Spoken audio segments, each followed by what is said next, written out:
full body workout today, nice and simple. Walk along with me and see and do it, and you'll really feel the benefit. Let's not waste any time. Let's go.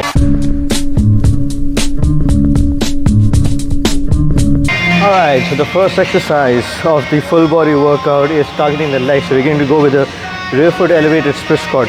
Now if you want, you can do it with a dumbbell like I'm showing, or you can do it with a barbell. I mean, I prefer a barbell sometimes in a front rack position because it just gives me that elongated spine and that dynamic trunk control. But the aim is to work on the quad. So make sure you have a decently wide stance.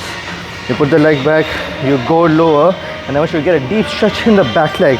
So make sure the knee doesn't go out, it stays in line, your chest is upright, and then push, really load up the front leg to come up, go back down, get that deep stretch in the back leg. Now why I like this exercise is because for majority of the day you're sitting and your hip flexors they get tight. So this is a good counter movement to reverse those effects and then strengthen in that lengthened position. I want you to go for 4 sets of 6 reps on each leg and really feel the burn after a while.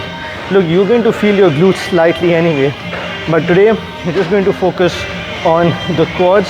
Try to get that time under tension, hold that bottom position for at least 2 seconds, majorly for the stretch of the back leg, and then come back up.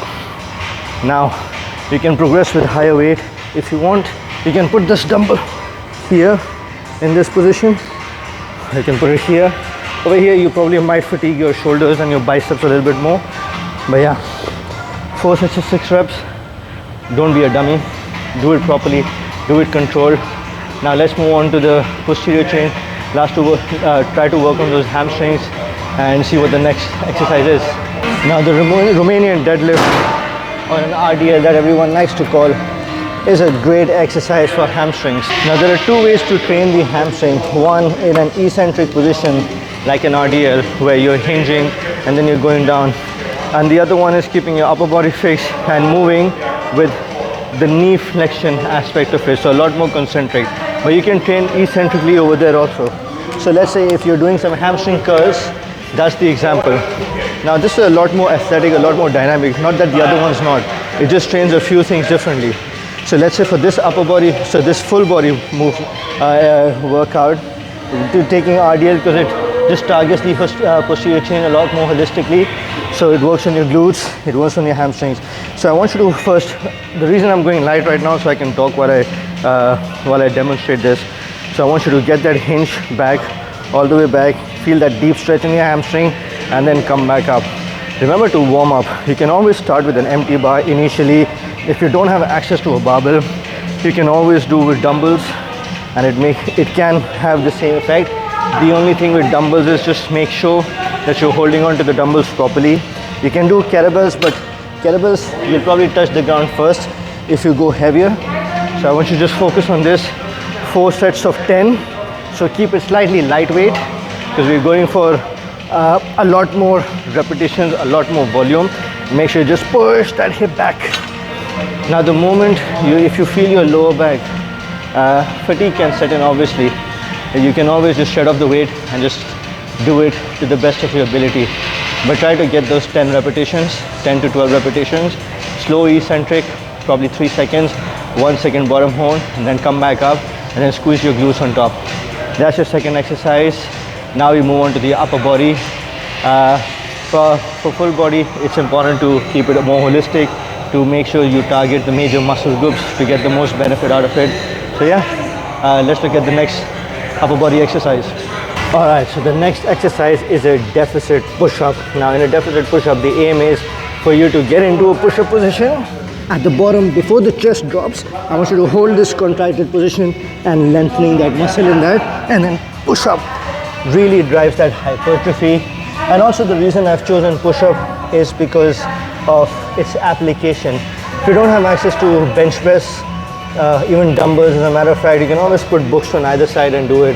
But if you're following this workout, you probably have access to a gym, but still you can derive a lot of value out of it, a lot of growth potential out of it. It's athletic in nature and really drives that strength aspect of it, because we're trying to get 3 sets of 6 to 8. But the important part is the bottom position, the stretch. So you go down, you hold 1, 2, 3, up. Hold 1, 2, 3, up. One more. 1, 2, 3, up. And yeah, really useful for growing that chest. Gets good growth, production. You get enough stimulus. That stretch is insane at the bottom, especially now. There are different things. You can stretch it, but if you contract and stretch, ooh, that's where your numbers on your bench press can also easily go up. Again, 6 to 8 repetitions. Hold it for 3 seconds. Don't let the chest touch the ground. Now let's say if you can't push yourself back up, let's say you're stuck here 3 but have no strength, fall. Now reset again. Focus on the negative. Focus on the negative. Hold it, can't hold it any longer, drop it. Do this variation if your body is unable to push yourself back up and contract, no problem. The negative portion will drive a lot of gains. Next one is a back exercise. Let's go check that one out. All right, so the next one is an underarm barbell row. So really trying to squeeze it. Now we can do overarm, but it's going to work a lot on your upper back, but we're trying to get an extra squeeze at the end, so the range of motion slightly gets a bit bigger. So I know at this point, if your lower back is not fatigued, you'll find it fine, but use lightweight, probably use a barbell, any empty barbell. You get in that position. Now I can leave it here, but I'm getting that extended retraction of my scapula. I pull it and then nice and down, really get that stretch at the bottom, up. You get that stretch at the bottom, up, squeeze. Now get this bar literally to your midline of your stomach, like underneath your rib cage. Squeeze your back. Look at that stretch. I'm not stopping here. I'm getting that extra movement in my scapula. Pull. Really helps you with that back, the mid back thickness, the lats engagement, and yeah, really helps you. Man, I'm sweating. I'm dripping right now. Anyhow, this exercise is great. I would like you to go for 3 sets of 8 to 10, depending on how you feel. But yeah, we'll get a lot of value out of it. Now we have 2 exercises left, one for the shoulder and one for the arms, basically both for the arms. And yeah, let's move on to the next one. All right, so the next exercise is a lateral side raise. Lateral raise, I don't know, both the same thing, lateral and side, right? Sometimes I have dumb moments, but yeah. So lateral raises, so we're going for volume here. I want you to focus on the form. I've gotten 5 kgs on either side, so I'm going to burn out probably in the 10 to 12 rep range, but I want to get to 15. Just really try to squeeze every bit of energy out of that side delt. Now, when I train shoulders, I train more from a whole development point of view, from a strength point of view. Sometimes I don't look at aesthetics, but with the full body workout, I usually end up incorporating these tiny muscle groups, which I usually don't. So yeah, just trying to isolate them a little bit. So I want you to up, control on the way down. I don't want any swinging. Right now we're not using any momentum. If you are from the word go, it's too heavy, lighten the weight. So 2, 3. Now obviously you can get a lot more benefit out of this exercise from a cable setup, because you get a deeper stretch. But to be honest, this has worked well for me in the past and always has. So I just like sticking to this. So I want you to go straight to your side. Now you can go slightly forward. It will have a similar effect anyway. Now we're going to, it's a superset situation, right? So I'm going to go straight into another exercise, and I'm trying to target the biceps. Oops. So I'm getting incline position over here. So we're going to go for some incline dumbbell curls.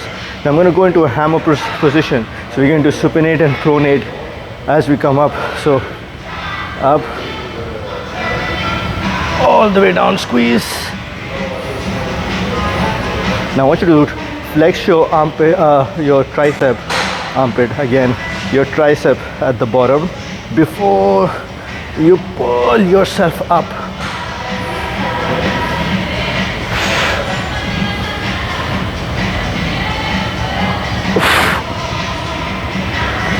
Now I could go heavy if I want, but yeah, so that was my first set technically, and I'm gonna go on and do a few more, so I'll bump up the weight. So what I could do is because I want to fail at around 15-16 reps for my side delt. For my bicep, I'm still slightly fresh, right? So I could bump up the weight. So keep swapping between the two, and it would really help you out in the process. So 3 sets of 15 side delts, and then followed by 3 sets of 15 hammer to bicep curls, right? And an incline position. Really get all that juice out. Will work on your forearm development at least as well. Now that's the end of the workout. I hope you guys like it. You can take a screenshot now so you can save it on your phone and use it. Really going to help you. Now this is part 1. Part 2 will be a lot different, you know, slightly more bigger lifts, slightly different. And if you combine both of them and looking at our old videos, you can derive a lot of value. If you find this video helpful, press the like button, subscribe to the channel if you haven't already, and you've missed our previous workout where we tell you a really good workout for your lower body power and strength development, don't forget to check this out.